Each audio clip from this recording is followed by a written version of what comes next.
Antsika eto ny amin'ny fa raha tsiahivina kosa dia nitrangana fahaverezana ny volana Aprily lasa teo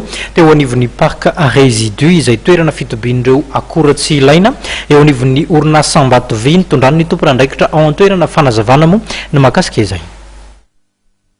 Ny faha 15 Aprily dia nisy fuite teto amin'ny vanina iray teto amin'ity toerana antsoina hoe Parc résidus ity. Nojeren'ireo ekipa mpanamboatra izany ary namboarina ny ampitson'iny avy hatrany. Ny alatsinainy tao aorianan'io raha ny voalaza dia nisy ireo fitarainana voaray. Isan'ny fepetra tokony jerena akaiky raha ny nambaran'ny tompon'andraikitra iray eo amin'ny lafin'ny tontolo iainana ao an-toerana ny tany manganèse anaty rano. 25 avril nisy fuite kelikely nitranga teto dia efa nijerevan'ny ekipa maintenance dia rehefa nidinihana teo dia hoe tsy grave le izy satria na ny robinet any an-tranontsika rehetra hitantsika hoe bitsaka tanteraka na hoe misy gotigoty dia rehefa rapitson'iny namboarindry zareo amin'izay dia tamin'izay fotoana izay ny paozin'le valve mbola tsy nisy an'ity fonony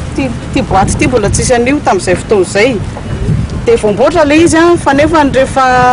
rehefa alatsinainy iny nahazo plainte tamin'ny communauté mipetraka ary ambany ary izay ny mponina manodidina eto mantsy efa mahafantatra hoe raha vao misy zavatra mampiafahafa na misy zavatra tsy azo azony dia manatona any amin'ny plainte mametraka plainte satria tsy manahirana tsisy fahasairana ho andry zareo manao plainte dia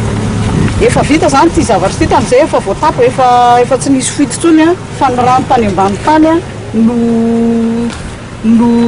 lasa niova ny lokony dia raha hitantsika eto zao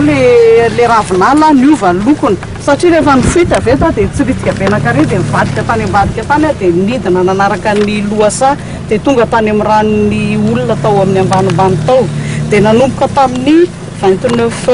avril 26 ty le voamboatra dia avy eo ny olona vao nanao plainte ny olona dia azo dia tonga ny ekipanay nandeha nijery tany hoe ohatrany ao na le rano dia nanao analizina rano efa fantatra mialoha mantsy ny talohany anaovana nyty telins ty fa ny critère tena important mila fehezina dia ny habetsaky ny manganèse ao anatin'ny rano. Ny fahadimin'ny volana mera ny fantatra no efa niverina amin'ny laony ny tahana manganèse anaty rano ary latsaky ny 8,4 miligrama izany ny faharoa ny volana me.